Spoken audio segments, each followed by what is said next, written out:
I can just hit the heating tab and we will start our heat.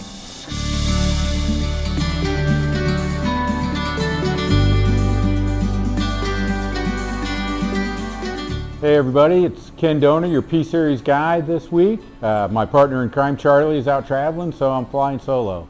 So instead of looking at our P2 Series roasters this week, we're going to take a look at the new P3 Series roaster. We've replaced all of the standard push buttons on the P2 Series roasters with this digital display, so now we're going all digital. So I've started our drives up, so we've got the drum rolling, we've got the exhaust fan rolling, and now I can just hit the heating tab and we will start our heat. So we've got the same type of digital buttons for the cooling fan and for the stirrer. Now our roaster is heating up.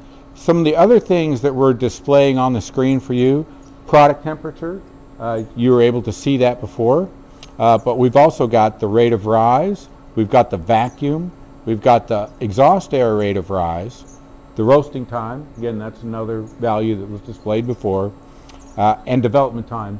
So a lot of people like to use that development time for after first crack to the end of their roast. So right now I've got development time, product rate of rise, vacuum, and exhaust air rate of rise.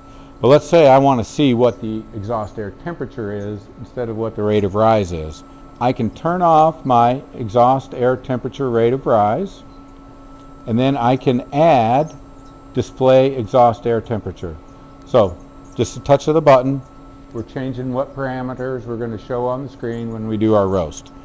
Then I can go back to the control screen, and now you can see the exhaust air temperature is shown on the screen instead of the exhaust air rate of rise.